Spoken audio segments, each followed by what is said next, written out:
October 1st. The Union flag flying for the last time. It's not just another date on the calendar. It is a day a giant stood up and the Union Jack lowered. Then the green, white, green rolled. Africa's most populous nation claimed her freedom. But freedom was just the beginning. What followed was a story of ambition, betrayal, corruption, war, oil, resilience, and survival. 17 leaders, 65 years. This is the unfiltered story of Nigeria's journey through power. Mr. President, last Saturday, the country which I have the honor to represent, the Federation of Nigeria, became independent and assumed the rights and the responsibilities of a sovereign state. Sir Abubakar Tafawa Balewa was Nigeria's first prime minister. He was a quiet scholar from the north. Balewa led the country into independence and the early years of self-governance. He was a diplomat on the world stage, and his calming presence helped hold together a diverse federation in the fragile first year. He spearheaded the formation of the Organization of African Union, OAU. Balewa secured international recognition for the new nation, Nigeria, maintained former federal institutions, and tried to balance regional interests. The First Republic suffered deepening regional crisis, corruption in parts of the Federation, and rising distrust between regions during his time. Political crisis in the Western region and disputed federal elections exposed institutional weaknesses we are seen under Balewa, including contested elections, party split, and regional suspicions, are themes that reappear across later decades. After Tafawa Balewa came Nnamdi Azikiwe, our very own Zik of Africa. The love of our country should outweigh the love of our petty selves. The enjoyment of individual freedom under the law should mean more to us than our self-centered party programs and manifestos. Common dangers and common enemies alert us on the need for common security. The British came here in 1851, and found us hopelessly divided in tribal compartments. When Britain transferred power to us on 1st October 1960, we were no longer an expression of geography, but a reality of history. The Zik of Africa. Nnamdi Azikiwe became Nigeria's first president under the 1963 Republican Constitution. After serving as Governor General, his tenure saw a consolidation of parliamentary democracy and national identity-building initiatives. He was the ceremonial head of state, but symbolically important in national unity. Nnamdi Azikiwe promoted Nigeria's cultural identity as well as higher education. He strengthened national identity and the ethos of independence. However, he had limited executive power, but helped stabilize the young republic. The Zik of Africa's tenure was cut short by a military coup. In January 1966, Nigeria's experiment with parliamentary government ended in blood and coup. Major General Johnson Aguiyi Ironsi assumed power. His tenure was brief but historic. He wanted stability and tried to unify a divided country. Aguiyi Ironsi attempted to restore order after the chaos of the first coup. His unification decree, intended to reduce ethnic tensions, was perceived by many as an abrupt centralization of power and fueled further regional fears, particularly in the north, contributing to the July counter-coup. The result was rapid polarization within the army and the public. Within 6 months, Ironsi was killed in a counter-coup in 1966. An early and tragic lesson in how forceful top-down fixes can deepen divides, if not, of course, handled with care. His regime attempted centralization of power to curb regional tensions and abolish the federal structure in favor of a unitary system. His reforms left a controversial but important imprint on Nigeria's military governance trajectory.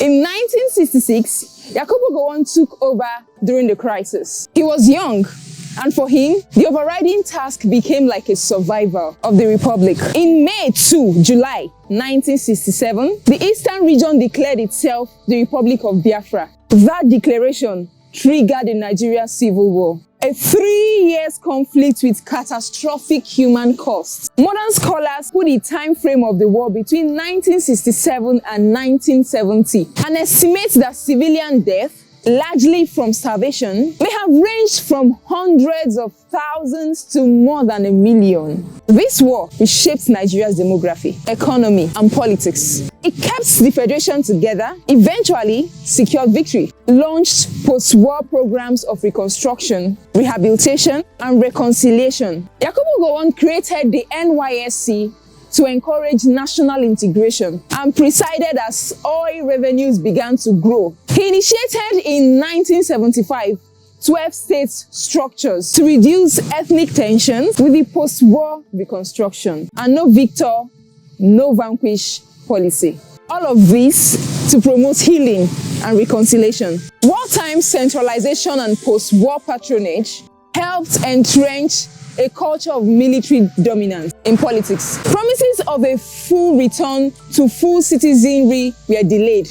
Promises of a quick return to full civilian rule were delayed. Corruption and mismanagement grew alongside oil wealth. Gowon preserved the union, but the cost in lives, trust, and regional trauma remains a defining scar in Nigeria's national memory. After General Yakubu Gowon comes General Murtala Muhammad.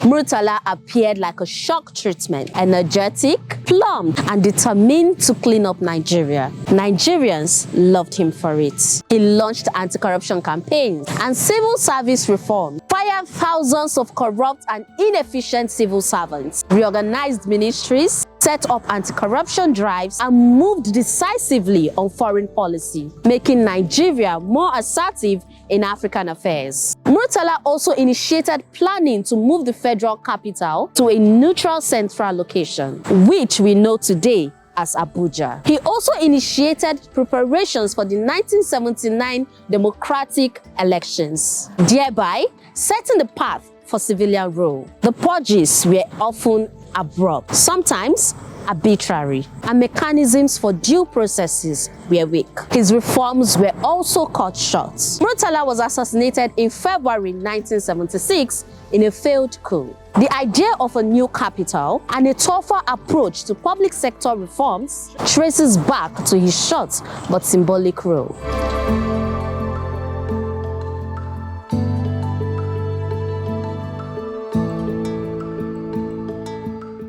After Murtala's death, General Olusegun Obasanjo steered the ship. He was careful to finish the transition back to civilian government. He consolidated reforms inherited from Murtala, oversaw the early groundwork for Abuja, oversaw the drafting of the 1979 Constitution, and crucially handed power to a civilian government in 1979. That voluntary handover remains a rare and important precedent in Nigeria's history, ushering Shehu Shagari into power. I, Sheikh Usman Aliyu Shagari, do solemnly swear that I will be faithful and bear true allegiance to the Federal Republic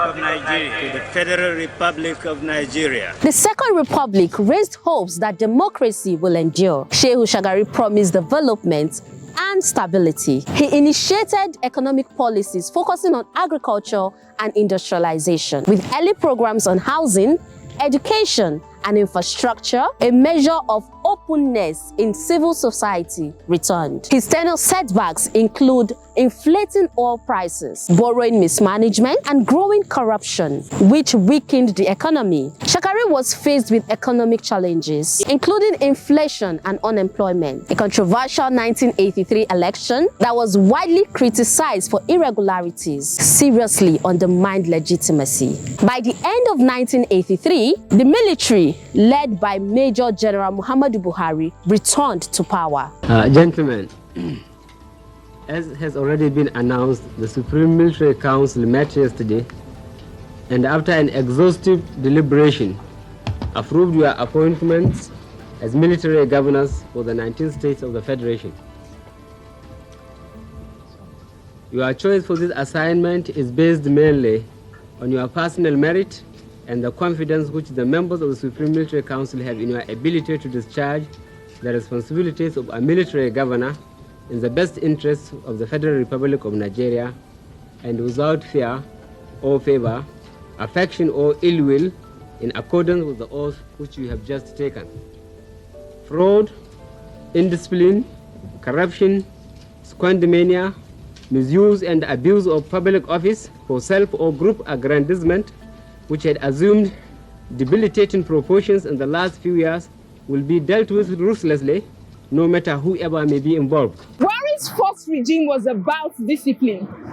General Muhammad Buhari came into power in the year 1983 via a military coup. He promised to fight corruption and restore discipline. But tough discipline without the rule of law created more tensions than lasting reforms. He instituted war against indiscipline, public order campaigns, anti-corruption rhetoric, and mass dismissals. Many Nigerians initially welcomed the promise of order. His methods were heavy-handed, including media restrictions, detention of critics, arrest and detention of political opponents, and economic policies that deepened hardship. The regime lasted just under 2 years before another coup ousted it. Buhari was eventually overthrown in a coup in 1985 by General Ibrahim Babangida. Babangida's era is one of the most consequential and controversial in modern Nigerian history. Introducing significant political and economic reforms, he introduced the Structural Adjustment Program, SAP,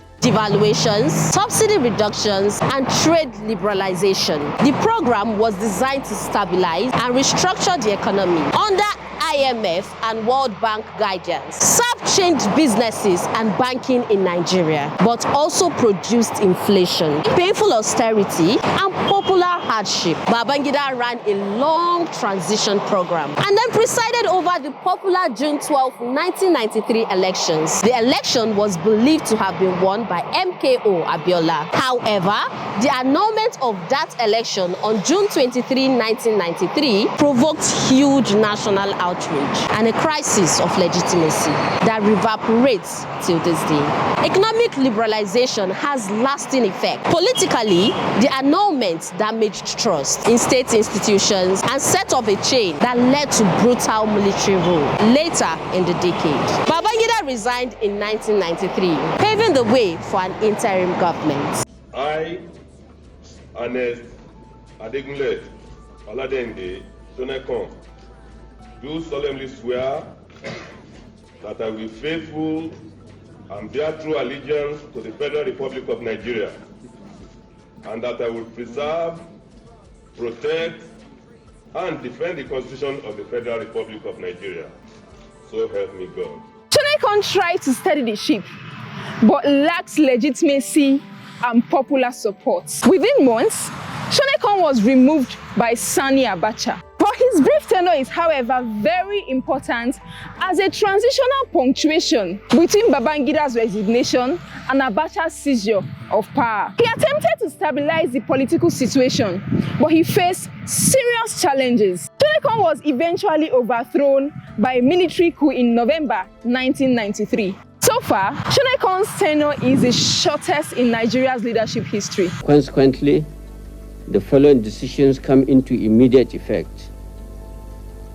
The interim national government is hereby dissolved. The national and state assemblies are also dissolved. The state executive councils are dissolved. The brigade commanders are to take over from the governors in their states until administrators are appointed. Where there are no brigade commanders, the commissioners of police in the states are to take over. All local governments stand dissolved. The directors of personnel are to take over the administration of the local governments until administrators are appointed. The National Electoral Commission is hereby dissolved. All former secretaries to federal ministries are to hand over to their director generals until ministers are appointed. The two political parties are hereby dissolved. All processions, political meetings, and associations of any type in any part of the country are hereby banned. Any consultative committee, by whatever name called, is hereby proscribed. Decree 61 of 1993 is hereby abrogated. General Sani Abacha took power in 1993 with an iron fist. Abacha's years are remembered as some of the darkest in the history of Nigeria. He dissolved political structures, suppressed dissent, curtailed press freedom, and jailed or exiled opponents. The environment for human rights and press freedom contracted sharply. The execution of Ken Saro-Wiwa in 1995 and others provoked international outrage. Abacha's regime is notorious for massive looting of public funds, billions siphoned abroad in what we popularly know as the Abacha loop. Recoveries and legal battles over those funds continued decades later as Nigeria pursues assets tied to his network. Reporting and court actions in recent years continued to track recoveries and demand for transparency. Abacha presided over some macroeconomic stability and strategic infrastructure spending, but the human and governance costs overshadowed any gains. He managed Nigeria's oil revenues but faced international sanctions. He was regarded as one of Nigeria's most repressive leaders. Abacha's regime left a legacy of human rights abuse and violation. His sudden death in 1998 opened the door to another military handover that chose the path of democratic transition. After 15 years of military rule, today is significantly a day of promise for our great future. This day,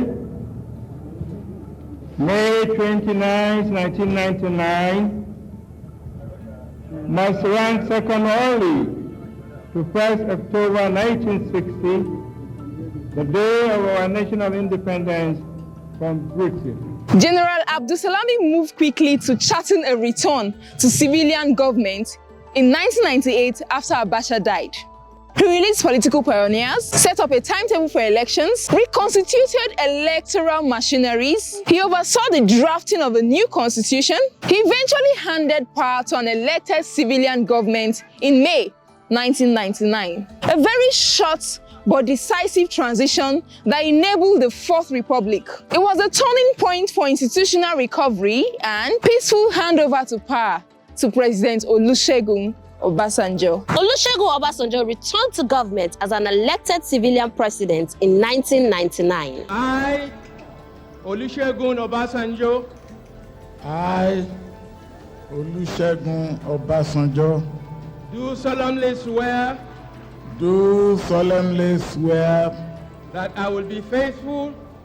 That I will be faithful. And bear true allegiance. And bear true allegiance. A figure who bridged the military and the new democratic era. He initiated debt relief negotiations, banking consolidations, telecom revolutions with GSM expansion, creation of anti-corruption bodies like the ICPC and the EFCC, and an energetic foreign policy. Debt relief in particular freed up fiscal space, and that was a major confidence booster. Despite anti-corruption institutions, allegations of cronyism and corruption persisted. The failed third-term attempts damaged his democratic credentials. Obasanjo is central to the early consolidation of the Fourth Republic and to the modernization of key sectors. President Umaru Musa Yar'Adua. A quiet and humble leader with so many health challenges. Yar'Adua's presidency was marked by good intentions but tragic interruptions. Focusing on reforms, his 7-point agenda focused on power generation, jobs and land reforms. The Niger Delta amnesty efforts reduced militant attacks in Nigeria for a while. He initiated electoral reforms and transparency measures and addressed Niger Delta militancy through amnesty programs. However, prolonged illness and absence from office created a constitutional crisis and then drew attention to succession gaps. Unfortunately, Musa Yar'Adua died in office in 2010. His presidency was one that promised stability and the rule of law, but sadly could not fully deliver due to ill health. His tenure was cut short, and then his vice president, Goodluck Ebele Jonathan, assumed power. From vice president to president, that is the story of Goodluck Ebele Jonathan. Investment in infrastructure, continued reforms, and the 2012 to 2014 period saw the economy rebase. Nigeria was declared the largest economy in Africa by GDP. The 2012 to 2015 period also included agricultural and energy initiatives, but most damaging was the rise of Boko Haram into a deadly insurgency, culminating into the 2014 Chibok adoption, an event that drew global outrage and exposed weaknesses in Nigeria's security. Corruption allegations and economic mismanagement also clouded Jonathan's presidency. Yet, in 2015, he considered defeat and handed over to President Muhammadu Buhari. That was a milestone for Nigeria's democratic maturity, which accorded him respect in Nigeria and global politics. Buhari returned as a civilian president on the promise to fight corruption and secure the nation in 2015. Renewed anti-corruption focus, some recovered assets, infrastructure projects such as rail lines, and some military gains against Boko Haram. The 2015 peaceful handover to an opposition candidate marked democratic consolidation. However, there was an economic recession in 2016. Rising unemployment, sustained insecurity, and accusations of selective anti-corruption prosecution. The EndSARS youth protest in 2020 revealed deep public frustration with police and the government. At the end of Buhari's tenure, infrastructure and anti-corruption headlines balanced against an economy struggling to diversify and a security landscape still perilous. But in all, Buhari is still perceived to be the most loved and the most talked about president. We are racing against time. We must build the road we need, repair the ones that have become descriptive, and construct the schools our children will attend and the hospitals that will care for our people. We have to plan for the generations that will come after us. We do not have enough electricity to power our industries and homes today, or the resources to repair our deteriorating roads, building seaports, railroads, and international airports comparable to the best in the world, because we failed to make the necessary investment decades ago.